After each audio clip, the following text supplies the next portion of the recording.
Francine Rivers wrote a novel based on Hosea called Redeeming Love. I think there's a movie by the same name. But I gave the book to my mom to read, and she read the first 3 pages, set it down, and said, I'm not going to read that. It greatly offended her sensibilities, perhaps yours too.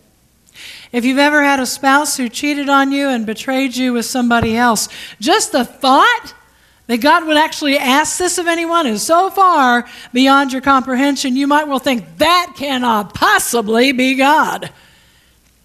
And yet, here it is, right at the beginning of the Minor Prophets.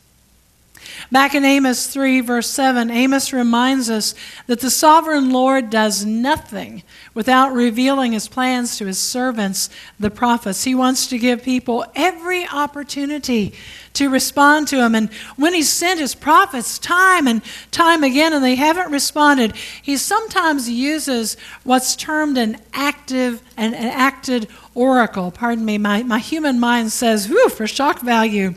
But they demonstrate a message of God in a way that nothing else will.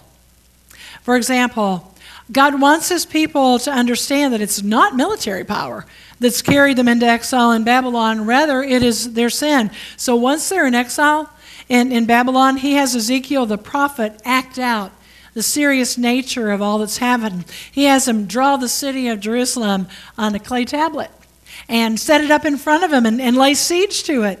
And he's to build a ramp leading up to it and make battering rams come against it.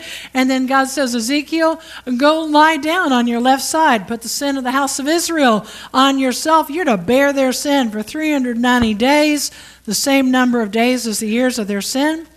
And then he says, after those days, turn on your right side and bear the sin of the house of Judah. I've assigned you 40 days, a day for each year of their sin. So for over a year, Ezekiel, it lays there in the courtyard in front of this clay tablet for all the exiles to see. Can you imagine? Can you imagine walking by that day by day? I'd want to find another way to walk. Likewise, if I were watching Hosea live this thing out, I'd want to cry out, stop it! What a horrifying thing. And that is exactly the point that God wants to make. He says, my people have been unfaithful to me time and time again, and it is as horrifying for him to watch as it is for us to see this. Not only does Hosea suffer as he lives through this nightmare, but the children, aren't they the ones that suffer the most when there's unfaithfulness, whether it's between husband and wife or God and his people? So the children are given these terrible names. And Jezreel isn't too bad, but it means to scatter. And it points to what God will do with his adulterous people. He'll take them and he'll scatter them out of the land. But Lu Rahmah, not loved. Lo Ami, not mine. And Lord, please tell me that Hosea used nicknames for those children. And it gets worse. Chapter 2 is a courtroom scene where God brings a legal charge against his people. He says, rebuke your mother. Rebuke her. She is not my wife, and I am not her husband. Everything about this appears to be a divorce. It's final between God and his people. Many believe acted out by Hosea and Gomer. And we know that at some point Gomer does leave Hosea, maybe for this reason. But this is not God's final word. Throughout chapter 2, God explains the judgments he'll bring against Israel, whom he terms his adulterous wife. And he offers us his reason for carrying them out. Listen to this. So that she will say, I will go back to my husband as at first, for then I was better off than now. That's what he wants for her. And she'll see that she's better off with him. And unfathomably, even as God speaks these words through Hosea, he tells the plans to woo Israel back to him. He says, I'm going to lead her out into the desert, to that place where she first made covenant with me. And he says, it's going to be different. I will give her back her vineyards. And when she comes through what used to be the valley of trouble, I'm going to make that a place of hope for her instead. But here is what he wants more than anything. Listen. For then she will call me my husband, no longer my master. You see the difference? One's a relationship of intimate love, the other a duty-bound responsibility. 2 times God promises Israel, even in the midst of all of these judgments, I will betroth you to me forever. How long? Forever. Forever. This is his desire. And betrothal signifies a new beginning. And to show Israel just how serious God is about wanting her back, he says to Hosea, go show your love to your wife again, though she is loved by another and is an adulteress. Did you just cringe? Yeah.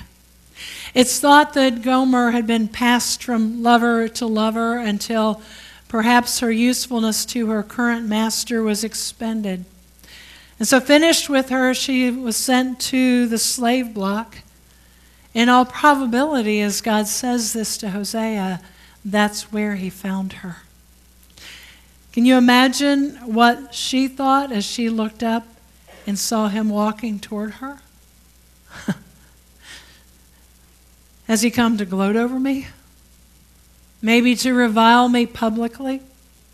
You can almost sense her shoulders harden as she prepares for the onslaught, only to hear Hosea say, I have paid for you 30 shekels of silver. What must have crossed her mind as he extended his hand, removed her chains, and said, come home.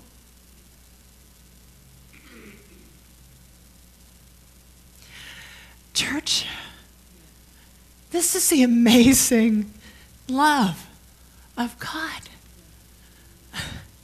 Yes, there's much more here than a not so simple love story. It's a story of a God who loves so deeply that he sent his son to redeem at great cost what was already his, so that he could show love to you, to me, to whomever would come forever, no matter what we've done, no matter where we've been. I wonder this morning what kind of relationship you have with God. Is he one who's been wronged by you, perhaps to the point you think he would never accept you? Because if that's you, to you he says, come home. Come home. Or is he, beloved, the one you cannot wait to be with? And so he wants you to come in love, without fear and joy. Because once you have tasted that kind of love, nothing else will do. As we contemplate that relationship, what might need to be set back in place, or what perhaps has not ever been there? Tony is going to come and sing. Prepare your hearts for communion. And if your relationship with God is right where he wants it, you just sit and enjoy his presence. But if something needs to change, well, this is that time. Do you know what to do?